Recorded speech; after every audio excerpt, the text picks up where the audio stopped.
Hi guys, this is Chris from DSX Machina. This is a very unusual video. A year ago, I was booked on the Risk podcast. Risk is a podcast, I'm not sure it is or was, that involves people kind of revealing aspects of their life, telling a story of their past, and something they may not normally share, thus the name Risk.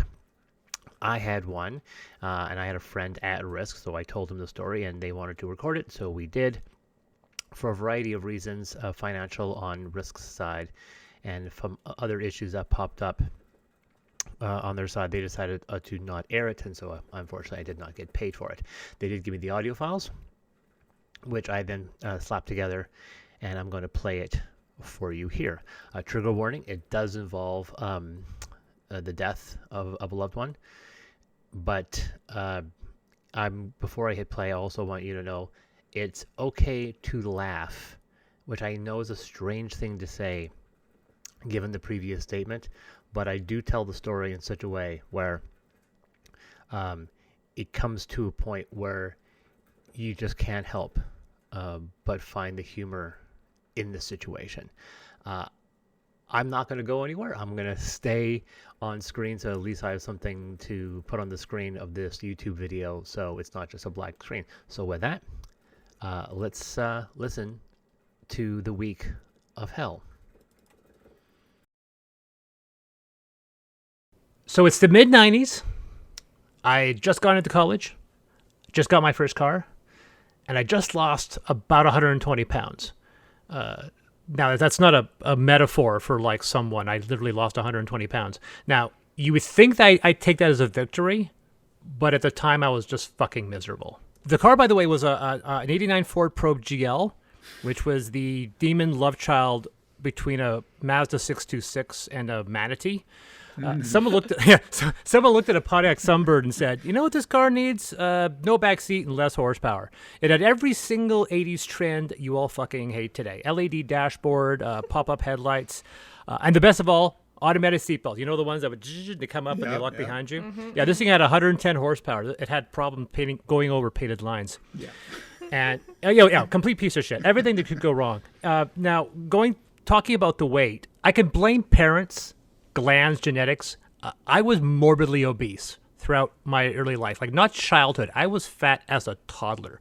Grade 4, I was 200 pounds. I have jackets from then I could wear today. Like, outside of high school, I snapped the needle at over 315 pounds. And I was shot down habitually because, regardless of what people like to subscribe to, I believe my weight was the metaphorical largest impediment in me trying to find that special someone. It was easy for Carmen to place me firmly in the... I've been told friend zone is becoming a faux pas. Call it what you will, unrequited affection, unreturned love, whatever. But Carmen was not a good emotional match in many ways. But I was entranced. She was exuberant, sexual liberation, brutal honesty. And she found in me what she would admit later was her emotional crutch. Her motivation to invest in everything but the physical aspect of a relationship while continuing to have sex with other people. It didn't take long for me to grow tired of this and walk away. It might have been 3 or 4 months or a year and a half. I'm a little fuzzy on that part, but it caused me to reflect on life, and I realized I've been single for all of it. I mean, I wasn't a virgin thanks to a fluke accident. I mean, no, like crash scene investigators don't like using the term accident. So in regards to my first time, I'll say I wasn't paying attention. She swerved into me. I tried to hit the brakes and subsequently crashed into a vagina. Anyways, I was 14 then, and here I was, 22, still stuck in one hell of a dry spell. So I just started walking, like every day, 30 minutes twice to and from school. I drank water, cut down my intake. Some people say they fall off the wagon if they have a drop of alcohol. For me, it was Pizza Pops. I literally I haven't had a Pizza Pop in like 25 years. Someone brought one, left it in the freezer. I just sat there, stayed there in the freezer for like 10 years until I moved. And the weight loss was frantic. I mean, and probably unhealthy. Over 2 years, I dropped from 315 to 190 pounds. Wow. Right? So now it's Halloween. I'd say 94, 95. And I'm dressed as a black TIE fighter pilot from Star Wars. And I don't mean like a black, course. I mean like literally the black TIE fighter pilot with the big. Yeah. And as customary in late 90s, we went club hopping. I don't know. I don't think people club hop anymore because I don't know. I never see anyone do it. But back then we had clubs and we would hop. And I eventually separated myself and I bumped into Carmen. And by then I was down to about 200 pounds. And I had lost a lot of weight. And I had lost even more hair follicles. Thanks, Mom. Yeah, I was like, I was doing the front comb over, the George Clooney front comb over in my 20s, and then it just kept on creeping back. And then when somebody said, I said, "Hey, how's my hair look?" And they said, "They look nice." I kind of went, "Okay, I think I need to just shave the whole thing." And just it's like, okay, this has to go. So yeah, I've been shaving it for about 20 years now. So I knew Carmen and I were not a thing. We'd never be a thing. But then I noticed her best friend, Brenda, who at the time was waiting on a guy that would eventually stand her up. And during the night, I eventually asked Carmen about Brenda's, story, that that one-word euphemism that hides desperation behind indifferent curiosity. And Carmen snapped out, like she'd just been called on The Price is Right. Oh my God, you have to ask, go over there and you ask for, you offer her your number, and I'll make sure she calls you. She wanted her friends to be happy, even though I still wasn't entirely over her. I asked, Brenda said yes. And Carmen told me later her sales pitch regarding me was that I was honest, respectful, and wouldn't have sex with her unless she made it abundantly clear she wanted to, because I had no confidence. So Brenda called the next day. We began dating at probably the worst time for someone like me to do so. My dad was battling cancer. The previous summer, he was given a 6-month diagnosis, a clock. Like everything my dad did, he did on time. And it's a lot to ask to start dating someone, not get 3 months into the relationship, and then deal with your boyfriend's father dying. Yeah. 2 weeks before it happened, the transmission in that Ford Probe detonated. And I mean like detonated, like a 2-inch rod inside the tranny came loose and fired like a goddamn bullet right out of the transmission. Like it fired out of the transfer case. There was a hole about 2 inches that was in there. And then we pulled over the side of the road, and it was like $3,000. Yeah, and I mean, my dad he died just after Christmas. It was January 12th, 1999. Brenda didn't handle it well. She didn't, it's one of those situations. I mean, in defense, she had her own issues. She suffered from lupus, which is an autoimmune disease that affects one's blood pressure and immune system. I mean, it's a mess.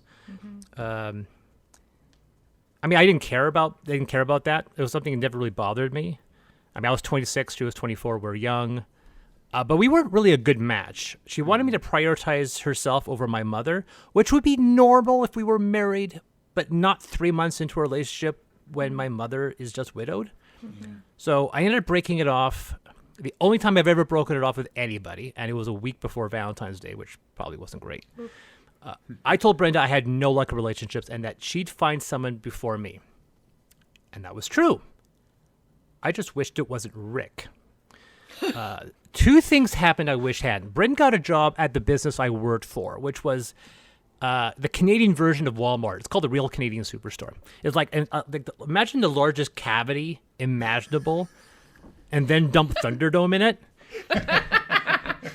Thankfully, we didn't work in the same department, but we would pass during lunch, where she once informed me of her new boyfriend, someone Carmen had warned me about. This 210-pound bag of shit molded into a 7-foot-tall body. The type of dick smack everyone is warned about. The ones even guys get bad vibes from. So Carmen knew that Rick had cheated on his 2 previous relationships, which she shared with Brenda and me. And I, having no skin in this game and oblivious that I should keep my fucking mouth shut, reminded her of this often. So, and that was it. Fast forward a few months later, Brenda's mother reaches out to me. I had a very good relationship with the family. Brenda's mother revealed that Brenda wasn't doing so well because, brace yourself, Rick had cheated. I know, what a twist. I said, Brenda, if she'd call me if she wanted to talk. When that happens, like no time had passed. We struck up conversations quickly. I found someone more mature, more laid back, but I also met the person I didn't want to spend the rest of my life with. Someone I knew I wasn't a good match for. Brenda recently had appendicitis, and any surgery for someone suffering from lupus is already not a laughing matter. Rick had become resentful of Brenda's needs, and he cheated. Now, you combine all of that, the trauma, the surgery, your condition. It was like playing Russian roulette with all the bullets in the chamber. She dropped to 90 pounds, and not long after, she got admitted to the hospital. Oh. It's now June of 2000. So this is Monday. Mm-hmm. Now, at this point, I had 3 jobs, because that's what you did when you were 26. I worked at the big box retailer. I had a comic store, and I had the greatest job no one has anymore. I worked at a video store. Yes. Back in the old day, people would drive to a store and rent little boxes of magnetic tape to watch a movie. The store was in the middle of this shitty neighborhood. I lived just outside of it because for some reason the gap between a crime-ridden hellscape and the upper middle class was one fucking street. So home was a 3-minute drive. One I'd often try to compress, obviously, because I would get off work at midnight, which is not the best time. Mm-hmm. And at this point, I'd gotten to visiting Brenda in the hospital every day. They were doing everything possible to keep her spirits and her rhythm up. Things were looking up. And on that day, the top of my engine decided to explode.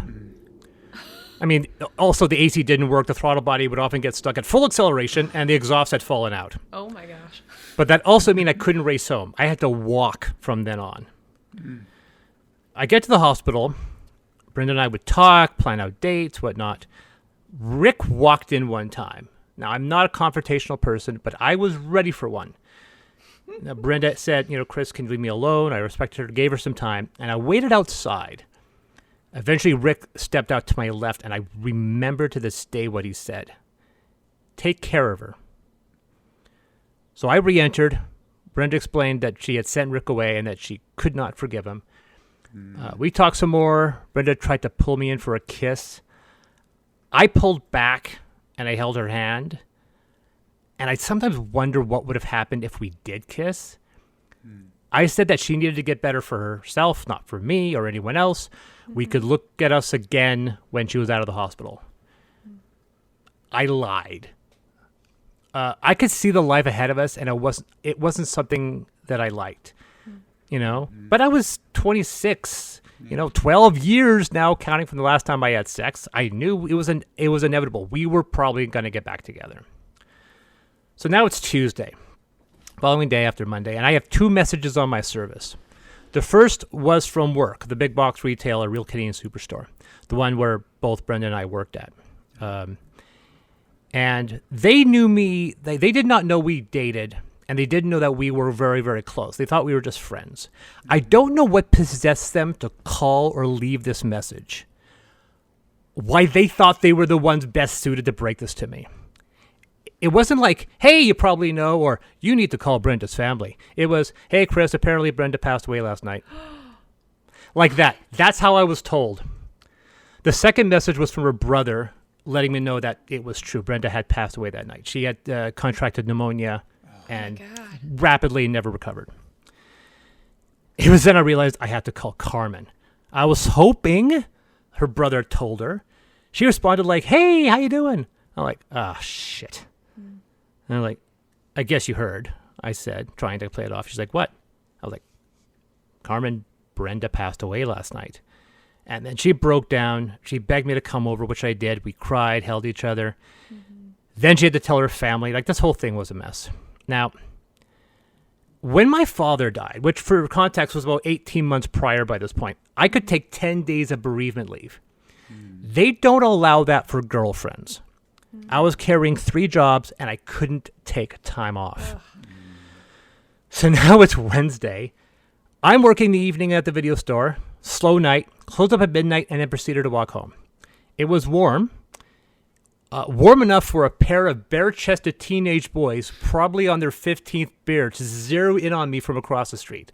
I hear them shouting, slow down, that I should stop and give them my backpack. I'm not a person who runs. I just said, that's not going to happen. I just want to go home. Mm-hmm. And they're like, you better drop that fucking bag, one muttered. I reached the crest of the hill, straight downhill, about 10 minutes from home, but 3 minutes down at the intersection, there's a 24-hour gas station. I'm like, if I could just make it there. But at this point, the guys are getting closer, 6 or 7 feet behind me by this point. I know I'm not going to make it. They're getting louder. I don't know if there's a word for this. I guess rageful. And I reach into my pocket to interlock my fingers around my keys. Like, I haven't even been in a fight ever. I mean, I almost did. One guy pushed me down once. I got angry, stood up, slipped on some rocks, slammed to the curb, and broke my arm. That's my history. Not exactly precisely, not like Fight Club material. So I spin around, face these guys, and at that moment, I'm about ready to claim a fucking eye. Like, I don't care what happens. I'm going to make sure they pay this with their blood. Guys, I'm not in the mood for this. I said my girlfriend died this week, so back the fuck off. The guy's like, is that true? I go, yeah, you want to see a photo? They're like, no, man, that's nasty. And just like that, they turned around and left me. Wow. And I just very quick pacing to the gas station. I was there for a few minutes and realized nothing was going to happen. Eventually, I went home. So the family wanted me to be a pallbearer. And some people, I told the story to, and they're like, oh, that story's not true, because from death to funeral takes several days, takes several weeks sometimes. Like, no, I even checked I just recently had to check the obituary, and yeah, she passed away on a Tuesday, and the funeral was on Sunday, but Saturday was the prayer service, and and especially if you're a Ukrainian Catholic like she was, you have the prayer service, and that's the one where everyone sees it. That's the one that's inside the funeral home, which was called Assman's. I don't know why that's necessary to say that, but I think it's funny. Assman's funeral service. I'm not kidding. That's the guy's name. And I went to the Assman's funeral parlor. Okay, so this is when Brenda is displayed in her coffin. The next day would be the funeral, and no, I couldn't get time off of work. So on that Saturday, on my 30-minute break at the video store, I got into my mom's car and I drove to the funeral home to see Brenda one last time. I had 20 minutes to make my peace before I had to get back in the car, drive back to the video store to finish my shift. Now, by this point, I have checked out. The car, the fight, Brenda passing, Carmen, the prayer. It's just, it's nuts. And I honestly thought my veneer was properly polished, a nice coat of pledge. I felt safe that no one could tell underneath this finish was the cheapest of wood pulp. I've kind of learned, especially even today, even nowadays after like 30 years in retail, I'm not in retail anymore, but I could put that veneer and no one would see, oh no, he's an absolute mess.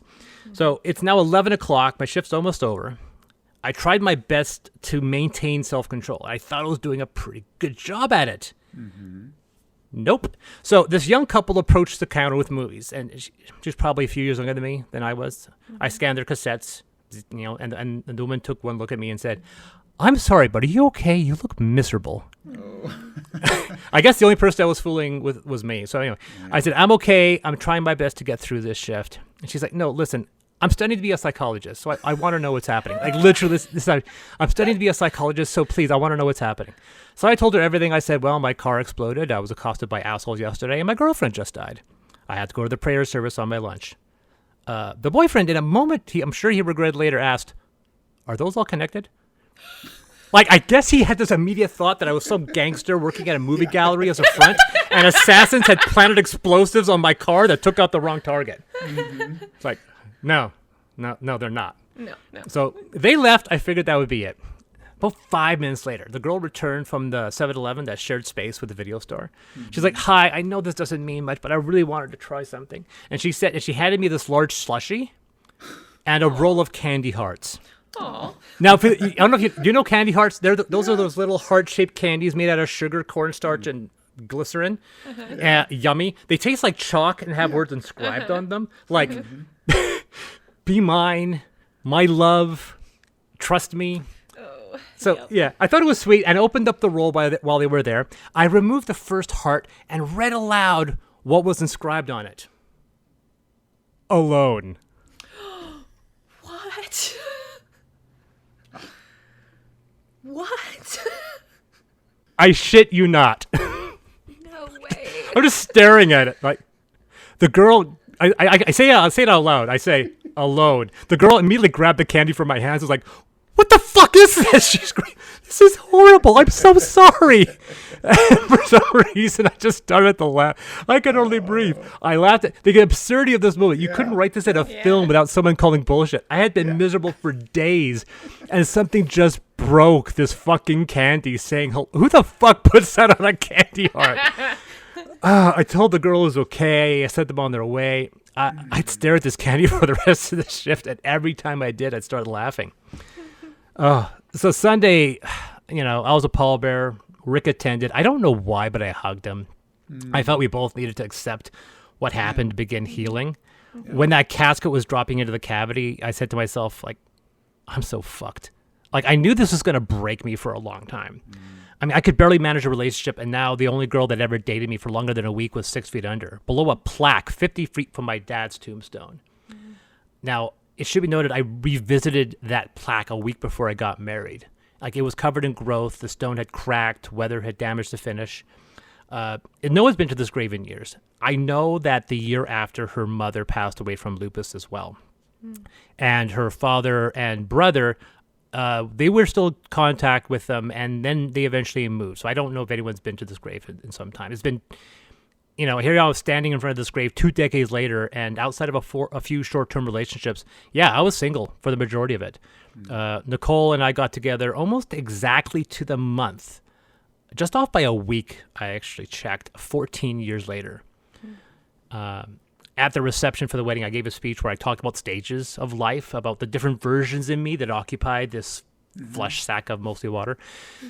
And there was someone before that week and someone else after, someone who knows that you can't predict the future. Like, what's the point in planning for retirement if you can die at 24 like she did?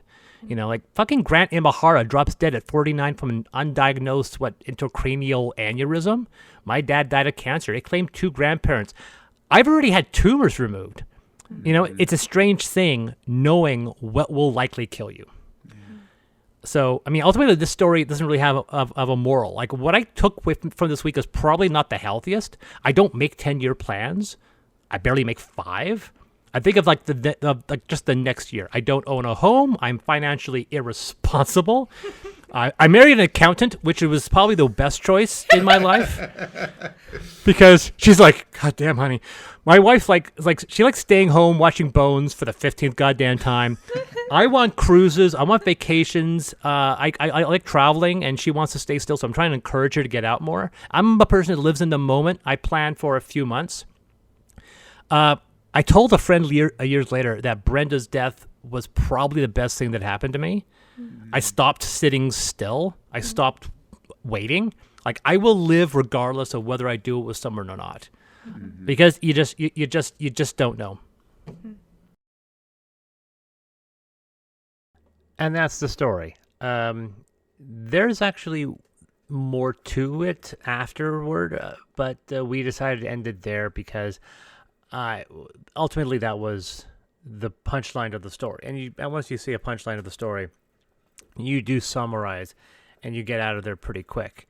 And that painted my view of everything regarding relationships in life and so forth. There was no embellishment. That story is 100% accurate to what had occurred. But like I said, the story kind of kept going from there. I won't really go into too many details, but suffice to say, life isn't always fair. Things got very dark, and a lot of weird things happened, but they didn't really involve me, so I didn't feel it was important to share those aspects of the story. I fell out of contact with Brenda's father and brother, which is too bad too, because they're wonderful people, and I'm hoping they're still around. 23 years later, this occurred. This happened quite some time ago, and the other people involved in the story, Carmen, for example, also went through a rough spell, and it's not my place to detail, but suffice to say, we most certainly drifted apart for many, many years, and we only kind of came to terms with everything only about, I would say, 10 or 15 years ago when we started talking again. And things were difficult for everyone involved, but for me, I will always remember that week as probably one of the most definitive moments in my life that was climaxed by the most absurd point. I posted this story on Reddit, and the majority could not believe that story was true. Like I said, somebody poked holes and said that there is no way you could have done that in that time period because no one gets buried after they're dead, after their death that quickly. And I actually found the obituary because I do have it, and yeah, it was confirmed. I saw the dates, so I was like, yeah, and that's when I saw the date and I realized, oh yeah, it was 14 years later when I met Nicole. But this is a story I tell people, not just average people, usually friends when I've known them enough, and I go, well, you want to hear a story? It's a pretty long one, but it does have a humorous climax, which is just ironic given how dark the rest of the story is. I guess that's me as a storyteller. I can't help to spin it in such a way to try to be humorous because that's kind of how people sometimes deal with the situation. But that's the story. That's my week of hell. And thank you if you've gotten this far to listening. Yeah, as always, like and subscribe, and I will see you guys soon.